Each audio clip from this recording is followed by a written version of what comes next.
O governo Bolsonaro trouxe de volta ao centro do debate político nacional o papel das Forças Armadas na política brasileira. A nomeação de um número inédito de oficiais da reserva e da ativa para as mais diversas instituições do governo, ameaças abertas ou veladas do ex-presidente à democracia e pedidos de intervenção militar por parte dos seus apoiadores reabriram a caixa de memórias da história brasileira. Uma história na qual as Forças Armadas buscaram com muita frequência, pela intervenção direta ou indireta, tutelar a vida política do país. Com a Constituição de 1988, imaginávamos que esse passado tinha ficado para trás. O governo Bolsonaro mostrou que não é bem assim. Este contexto coloca uma série de perguntas sobre como assegurar que as Forças Armadas se mantenham sempre subordinadas ao poder civil e a serviço do Estado democrático de direito. O debate inclui temas como o artigo 142 da Constituição, que determina a relação entre as Forças Armadas e os poderes da República, e prevê a utilização de militares em operações de garantia da lei e da ordem. Inclui também os limites da participação de militares da ativa nos órgãos do governo. No entanto, não se trata somente de delimitar o papel das Forças Armadas. Abre-se também a possibilidade de uma agenda positiva, a oportunidade de participação da sociedade e do Congresso Nacional no debate sobre os desafios geopolíticos e de defesa nacional que o Brasil tem de enfrentar. Não contra, mas em diálogo com as Forças Armadas, a instituição de Estado encarregada de proteger, pela força se necessário, as nossas fronteiras e a nossa soberania. Neste novo capítulo de Fura a Bolha, convidamos o general da reserva Francisco Brito, que, entre outras funções, foi chefe do Estado-Maior do Comando Militar do Nordeste, e a professora Maria Celina Araújo, doutora em Ciência Política e professora da PUC-Rio.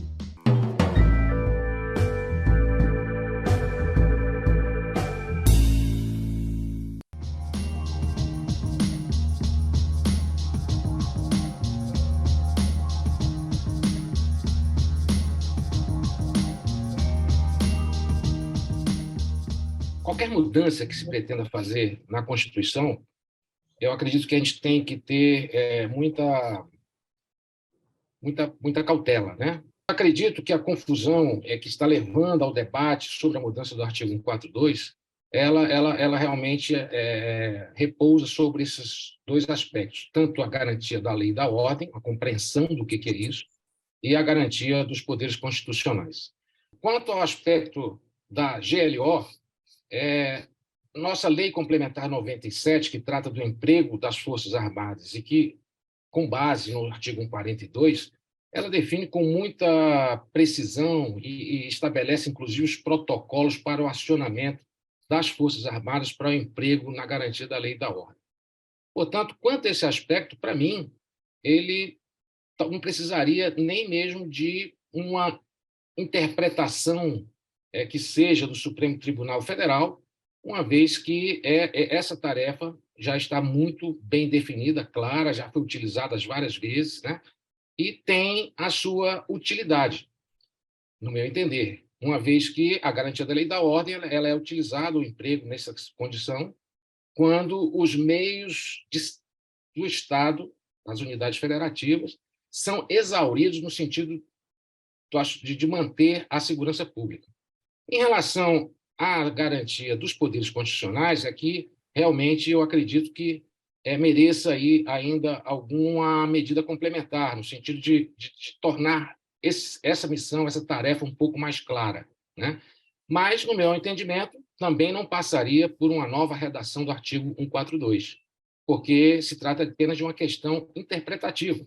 É preciso, sim, uma ação do Supremo Tribunal Federal no sentido de esclarecer essa garantia dos poderes constitucionais e, quanto ao GLO, apenas, talvez, uma campanha de esclarecimento, porque nós vemos até políticos fazendo confusão entre o que é GLO, o que é garantia de poderes constitucionais. E isso, eu acredito que a lei complementar é muito clara. Eu vou tomar a liberdade de discordar do senhor nos seus 3 pontos. Em primeiro lugar, GLO. A GLO está lá na Constituição e deve sair, do meu ponto de vista, porque, na prática, tem funcionado para quê? Quais são os resultados positivos da GLO? Do meu ponto de vista, criar um ciclo vicioso que as polícias militares não dão conta, chama-se o Exército vem, faz lá dar uma maquiada. E segunda coisa, vou discordar do senhor na questão do controle dos poderes constitucionais, por uma razão muito simples. Se há dúvida, se a todo momento essa questão está voltando à baila, pode, não pode, isso tem sido um recurso político extremamente utilizado ultimamente, principalmente pela oposição. Se dá margem a tantas interpretações é porque não está claro. E a lei tem que ser clara. Uma lei que não é clara, ela não serve, ela não é de boa utilidade. Terceiro ponto, esse artigo foi votado pela Constituição. Hoje, se eu não me engano, a gente já teve 130 emendas constitucionais. Todas essas 130 emendas mexeram em tópicos, em artigos, ou adicionaram questões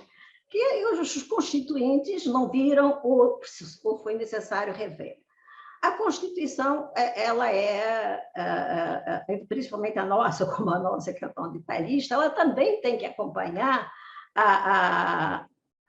as mudanças do tempo. Resumindo, eu creio que é um artigo completamente desnecessário do ponto de vista que ele não explica, ele complica. As Forças Armadas são um instrumento de defesa da soberania nacional, e estão subordinadas ao presidente da República. Respeito o ponto de vista da senhora, mas eu insisto que isso que a senhora propõe, de alguma maneira, seria até favorável para o desempenho das tarefas das nossas Forças Armadas. Nós não estamos ainda no momento em de ter plena confiança nos órgãos de segurança pública das unidades federativas. Há um desnivelamento muito grande, há deficiências muito graves em alguns estados.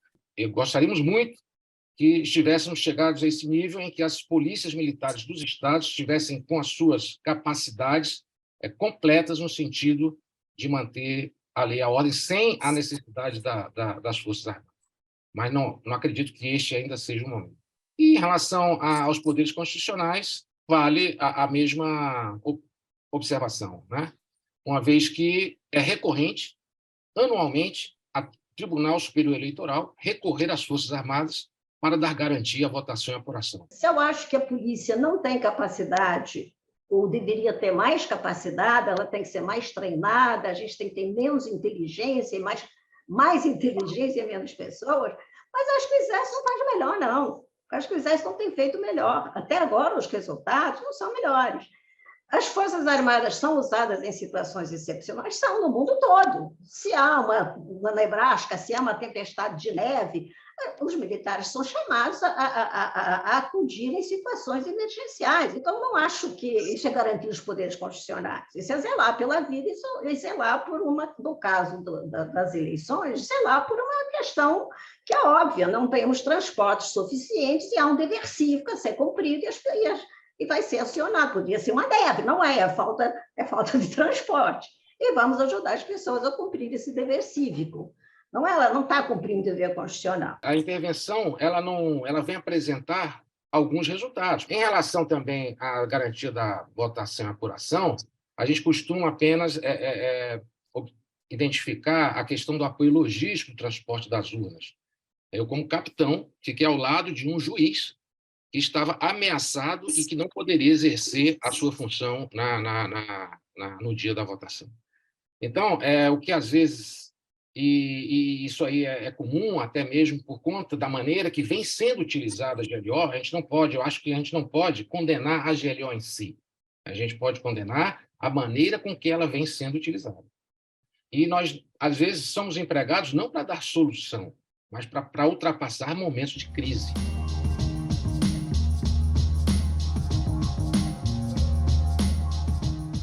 A academia, durante muito tempo, a academia brasileira, durante muito tempo, ela foi muito elogiosa das Forças Armadas, no sentido que as Forças Armadas eram nacionalistas, as Forças Armadas iam ajudar o Brasil a fazer a sua revolução industrial com uma burguesia nacional. Há uma literatura muito grande que falava, olha, as Forças Armadas são povo, as Forças Armadas são povo, e elas ficaram ao lado do povo, do Brasil, do nacionalismo e da democracia. 64 foi uma quebra de perspectivas. 64 foi exatamente o oposto do que a academia estava avaliando. Mal, mas estava avaliando assim.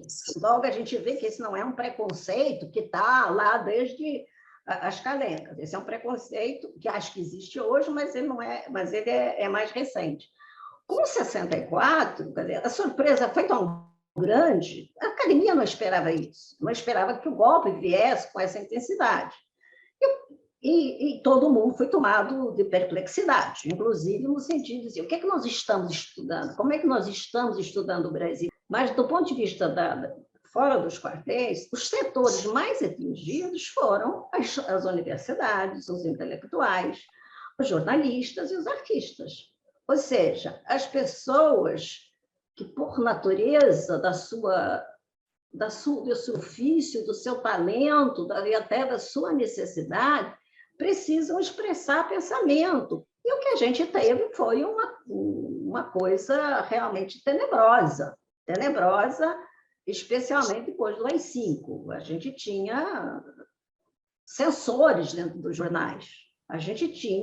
Eu estudei num tempo na USP que eu conhecia, até conversava com o cara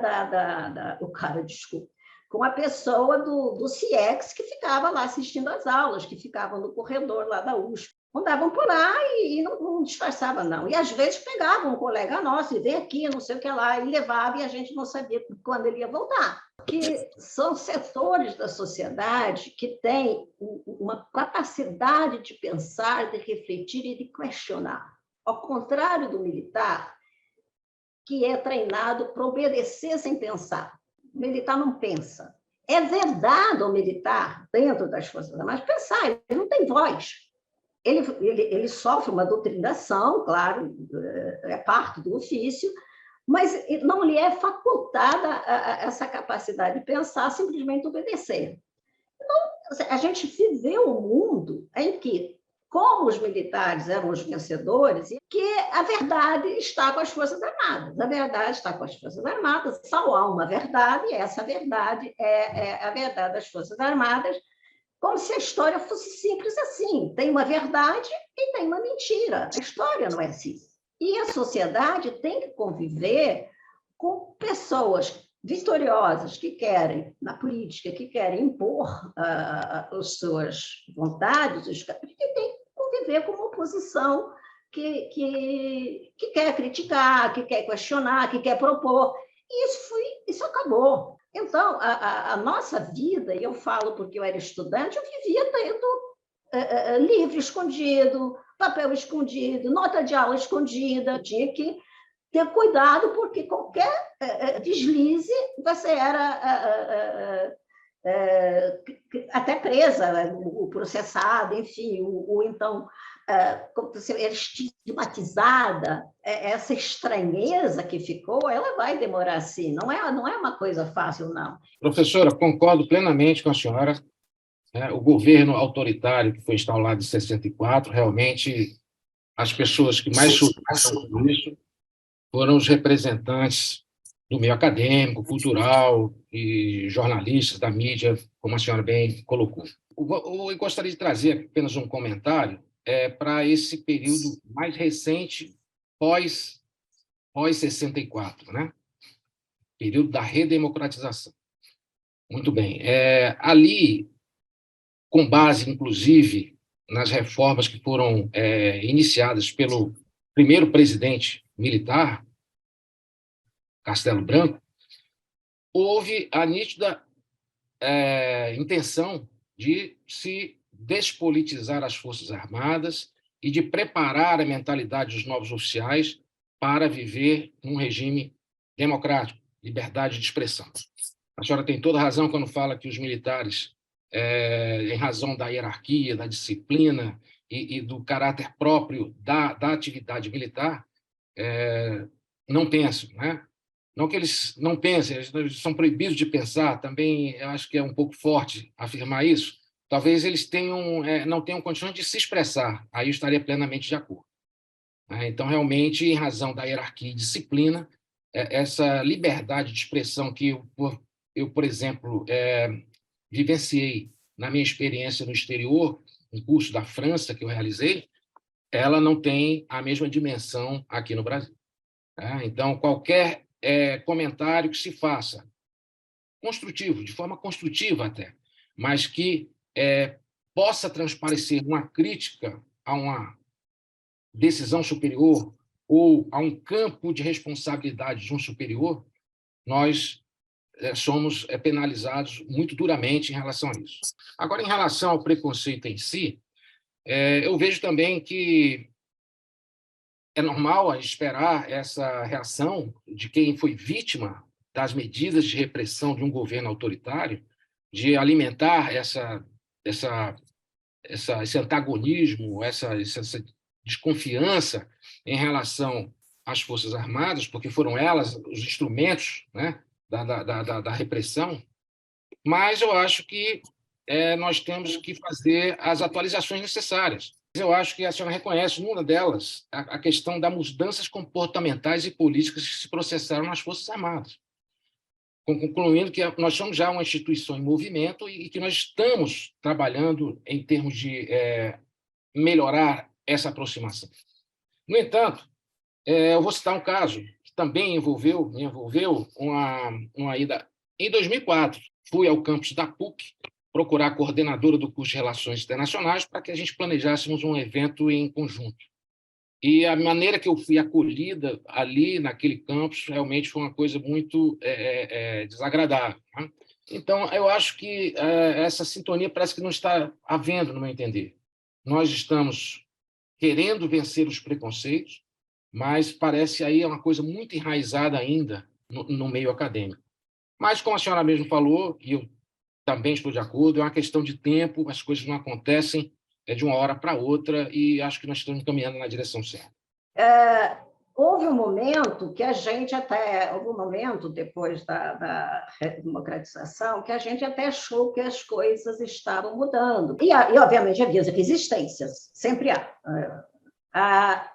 O que me chama a atenção, sinceramente, foi a facilidade com que as Forças Armadas, seus líderes e as pessoas, os militares falantes, como eu digo, aqueles que falam, a capacidade e a rapidez como eles aderiram a um projeto militarista do governo Bolsonaro. Foi uma aderência assim, espetacular. Isso é a surpresa se a gente achava que estava mudando.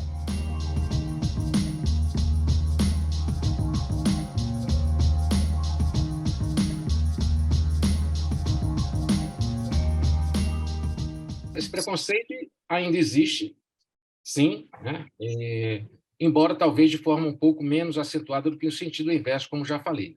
Agora, buscando até mesmo em pesquisas, leitura de livros que analisam o comportamento militar, acredito que a raiz desse preconceito não está na atitude pós-64, mas vai até um pouco mais longe no tempo, e até envolve aspectos que não está no campo formal, estaria no campo da tradição.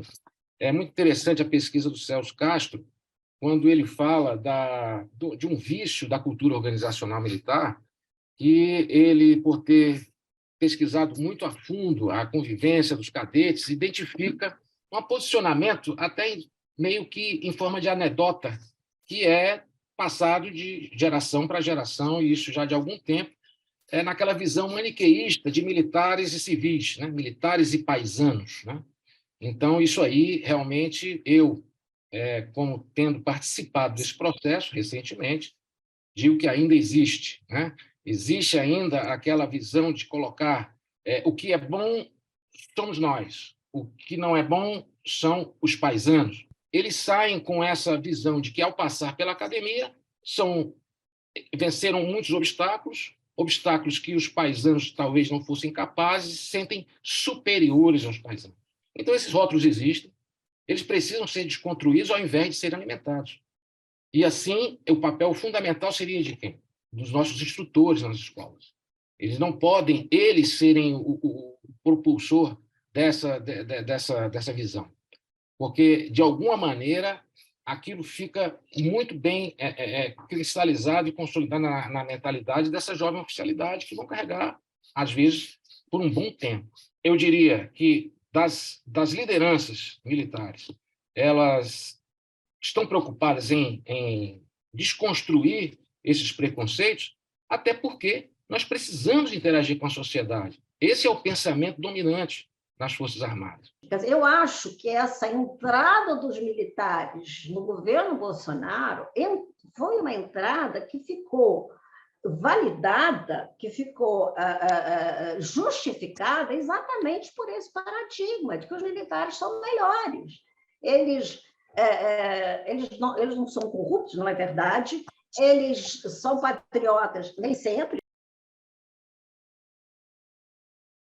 Enfim, então, essa ideia de que os militares são moralmente, eticamente, intelectualmente superiores, isso é cultivado. Mas essa ideia de supremacia, de preconício, ela permaneceu em épocas mais ativas e, ultimamente, algo realmente,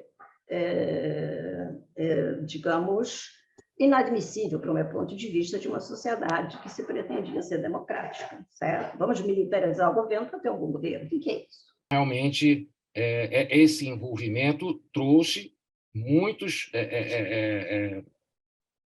malefícios para a imagem da instituição, sabemos disso, estamos trabalhando nas lições aprendidas para poder corrigi-las.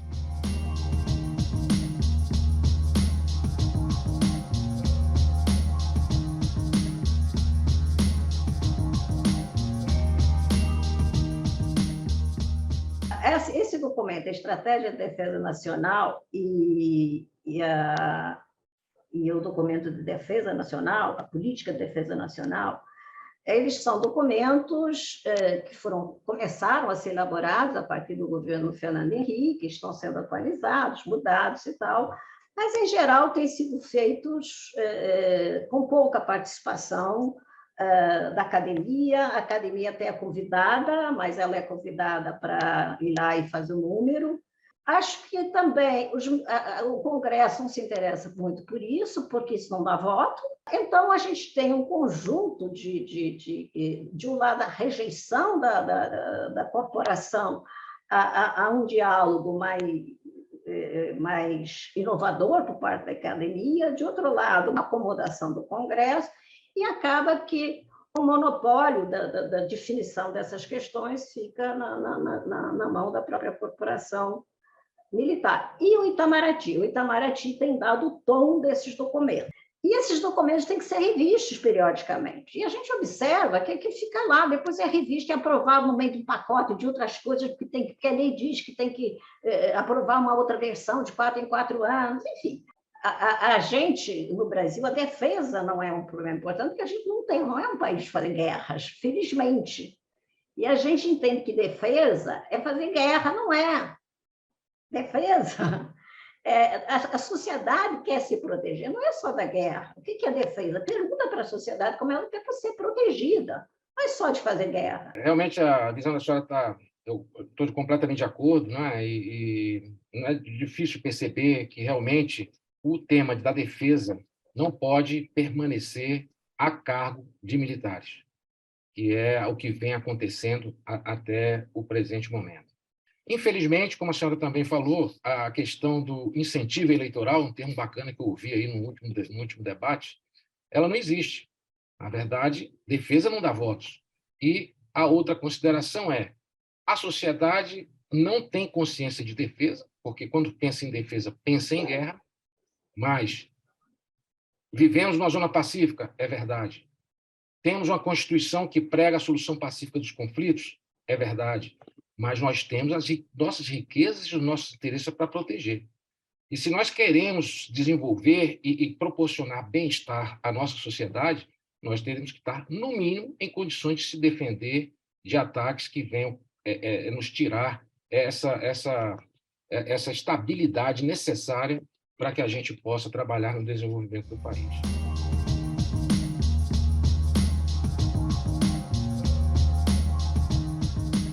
Não tem por que que incluir os guerrilheiros nos estudos dessa comissão, porque os chamados guerrilheiros, alguns não eram, outros eram, enfim, eles foram presos, indiciados, julgados, condenados, ou então se exilaram, né? Ou seja, eles pagaram caro, alguns com a vida, né? As pessoas que atuaram na repressão, que perseguiram, que torturaram, que mataram, essas pessoas não foram nem indiciadas, elas se negam a serem reconhecidas. Mais recentemente é que a gente começa a saber de nomes, alguns deles já morrendo, né? Então, não tem comparação.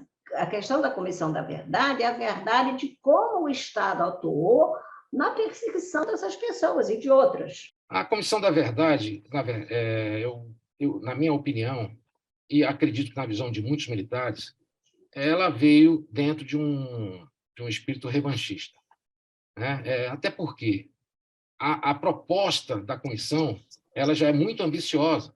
Ela fala efetivar o direito à memória e à verdade histórica e promover reconciliação nacional. Ora, reconciliação nacional foi o que menos ela contribuiu, né? Porque, ao analisar apenas as ações do governo do Estado, desvirtuando a lei que criou a comissão, né? Sem contar que as ações do governo aconteceram em razão de um movimento antagônico. E qual era a natureza desse movimento antagônico? Guerrilha rural, guerrilha urbana, eram cidadãos pegando em arma, né, para fazer a tomada do poder para a instauração de um governo autoritário. Isso precisa também ser dito. General, memória é memória, história é história. Nenhuma sociedade vive sem memória. A Comissão da Verdade ela tem uma porção de problemas conceituais. Não se sabia o que os outros estavam fazendo, o que os guerrilheiros disseram. Meu Deus, o que mais tem? Se o senhor entrar numa biblioteca, qualquer livraria, o senhor deve entrar. O que mais tem é a história da guerrilha do Araguaia, o que foi feito no Caparaó, pegar os jornais, o que mais tem é notícia do que esses guerrilheiros bárbaros ou então guerrilheiros heróicos fizeram. Mas a gente não tem retratado como o Estado atuou. Ela permitiu que a gente juntasse peças, que a gente juntasse documentos, que a gente vai poder olhar com o tempo e fazer história. A história não se faz só com os documentos, também se faz pensando. O que as Forças Armadas dizem sobre a tortura, sobre os presos? Que eles combateram o combate. Prenderam quem deveria ser preso. Acho que o problema foi exatamente a instituição militar, na voz principalmente de alguns agentes, não admitir que o que foi feito fosse objeto de uma investigação histórica.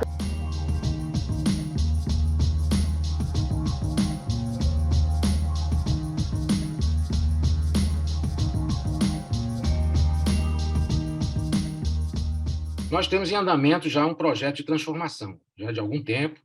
Nós já tivemos aí uma boa sequência de políticas nacionais de defesa que vem orientando onde que deve ser realizado o esforço principal. É impressionante admitir que nós tenhamos a concentração de tropas atual no Rio de Janeiro ainda por conta do fato dela ter sido a capital da República. Então, nós estamos, desde esse tempo ainda, com essa concentração de tropas aqui e enxergamos a necessidade de estar presente em outras áreas de maior importância, mas o que falta? Recurso. A movimentação de uma unidade militar para uma cidade, por exemplo, da Amazônia, ela parece simples, basta construir um quartel e botar o pessoal para trabalhar lá dentro, mas não é tão simples assim, porque nós temos que dar condições de apoio para a família militar que se desloca junto com aquele militar que vai cumprir as suas missões constitucionais. E com isso tudo, apenas quanto a esse aspecto, nós já sabemos que é um processo bastante oneroso. Eu não conheço nenhuma, também não, esses documentos militares são muito reservados, mas eu não conheço nenhum do que vem a público que fale em cortar custos. Todos falam que precisamos de mais dinheiro, precisamos de mais orçamento. E a gente sabe que 85% desse orçamento é para pagar pessoas nativas e inativos. Mas o que a gente pode cortar? Eu acho que esse cálculo não é feito, porque a vocação do poder é se expandir. A vocação das Forças Armadas como instituição porque isso é do poder, isso é típico do poder. Por isso que o Estado não se autorreforma, as Forças Armadas não se autorreformam.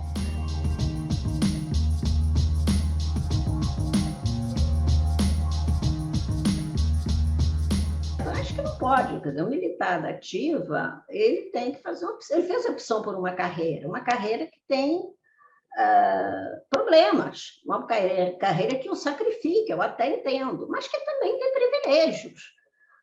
Se houver inflação, se houver uma crise de emprego, uma crise bancária, o militar não perde o emprego. Agora, o cara da farmácia vai perder, o cara da indústria automobilística vai perder, ele tem garantia do emprego, ele tem o salário dele todo mês, ele tem a saúde para a família, ele tem pensão para a família. Quer dizer, e que é assim em todo mundo. Quer dizer, o serviço, os militares, eles têm uma proteção social previdenciária diferenciada para melhor, exatamente em função, digamos, dessas penalidades que eles sofrem por dar a vida e dedicar a vida a servir a pátria. Aí há quem diga, não, mas isso é um preconceito. Se ele é um militar, se ele tem conhecimento, ele pode ir, claro, ele pode ir, ele abre mão da carreira dele. Eu volto a insistir que a gente precisa de uma profissionalização maior, menos recursos financeiros e mais inteligência. Estou plenamente de acordo, professora. Eu acredito que a sociedade, boa parte do próprio segmento militar, não concorda com essa anomalia, né? Agora, ela ocorreu, não foi por vontade das Forças Armadas. É preciso também refletir sobre isso. O presidente da República, usando de suas atribuições, fez um convite, foi aceito e a legislação permitiu. Muito bem. Se é uma anomalia, que não é bom para as Forças Armadas, né, até por conta da questão da politização, né, consequente de atos dessa natureza, que deve ser evitada, eu acho que ela deve ser contida.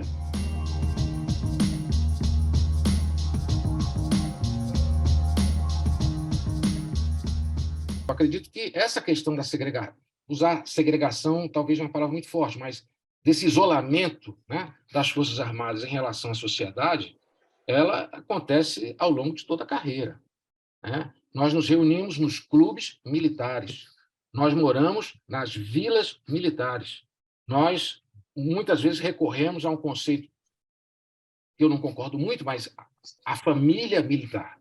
Então, isso nos carrega, isso aí melhor, isso aí é presente ao longo de toda a nossa carreira. Agora, o que precisa ser feito para que a instituição se torne mais aberta? Eu acredito que primeiro, a desconstrução desse mito militar paisano, dessa visão maniqueísta do bom e do mal. A formação humanística, uma formação um pouco mais ampla no que diz respeito a entender as questões mais importantes da sociedade civil. É preciso também que algumas medidas aconteçam do outro lado, eu acho. É preciso que iniciativas sejam tomadas também pelo segmento civil. General, eu lamento dizer que eu não tenho a visão otimista que o senhor tem. Essa visão dualista, ela tende a aumentar. E eu vou dizer por quê. O contato dos militares hoje com a universidade foi ficando menor, porque ele faz o primário, o secundário, a faculdade, o mestrado e o doutorado, sem sair da caserna. Isso está aumentando essa lógica dualista. Eu finalizo dizendo que eu tenho uma visão otimista em relação a isso. Se ela foi enfraquecida, e isso de fato aconteceu, ela pode ser retomada e vai voltar a se fortalecer novamente. Agradeço a companhia da senhora, professora, nesse debate. Igualmente. Muito obrigado pelas ideias e acredito que conseguimos aí... Tomara que o senhor esteja certo, né? Eu vou apostar na sua visão. Em alguns pontos, eu também torço pela senhora.